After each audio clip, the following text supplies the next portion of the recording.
the Israeli military to be involved in this, and that changed the dynamics. And she says, for 9 months, God wasn't ready for her to get out. And she thought it was done. But then we came around, and at first she wasn't sure if this was another group telling her, okay, we're going to get you out, and then they'd stop calling. But she said after the first couple calls, she realized we were sincere, that if she wasn't on the phone with us, she was getting emails from us. If she wasn't getting emails from us, she was getting text messages from us, making sure that she was as informed as possible. Now granted, this was a woman who we usually had to work through her family in Bethlehem, because after we talked to her the first time, said, this is all we can talk on this phone number, because it is tapped. It is tapped by Hamas, which is one of the biggest terrorist organizations in the world. It was interesting, we've been working with the family, and how we had done this process is we had a weekly conference call with translators on it. Though some of the family could speak enough English, it was easier to have someone who spoke Arabic on, make sure things were really clear. And they could ask us tough questions. If they needed us during the week, they could, of course, always call. We gave them our cell phone numbers. They had our emails, and sometimes email. It's interesting, but sometimes email and text message are easier for people who are speaking in their second language, because they can write it out and then read out what you wrote out. And that can be easier than a phone conversation. So we talk fast, we get nervous when we're on phone calls, and you're speaking with all these translators.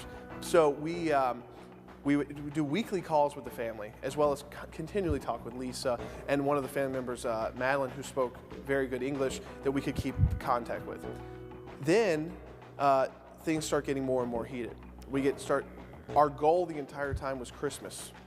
We all came into Atlanta for Christmas, and the calls started coming in about the 20th, really intently, because the idea was to get her out, get Pauline out of Gaza on Christmas Eve, because Hamas was letting a few families out just for a few days. On Christmas Day, the small Christian community who's left in Gaza is only about 2,500 people.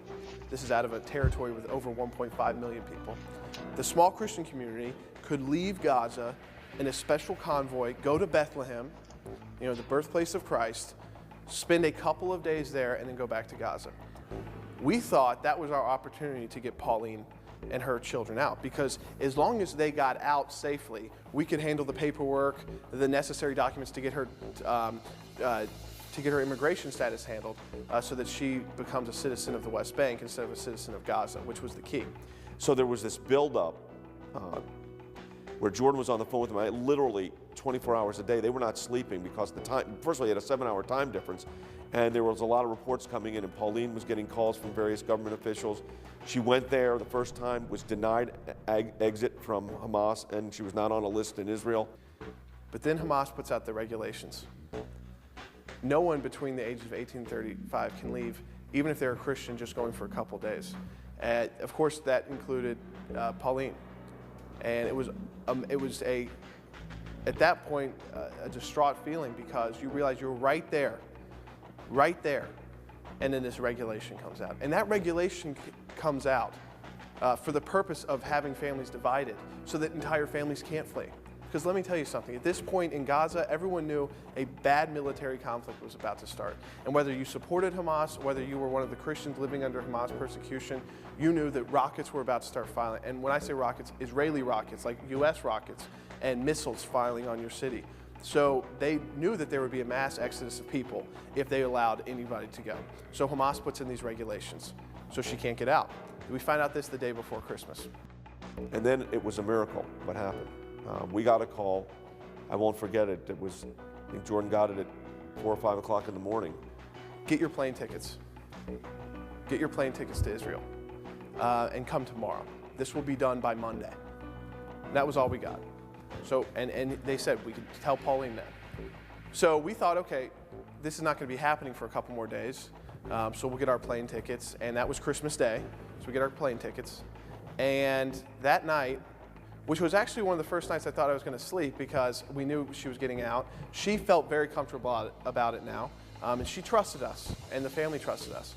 And so I thought I was going to get some sleep and just kind of try to chill out before flying 13 hours to Israel, and get everything together, all the documents I knew we were going to need, our team together.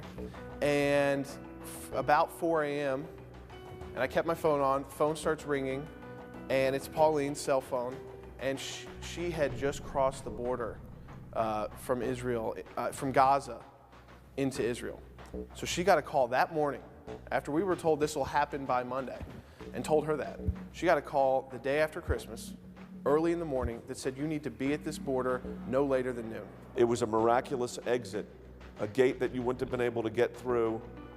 The day that she got through was basically removed as an obstacle permanently. So we get this call. She's out. We're on the way to Israel. Well, we flew out of Atlanta and we flew directly to Tel Aviv. It's about a 13-hour flight. You have that 13-hour period of time where you don't know what's going on. You don't have news. You don't have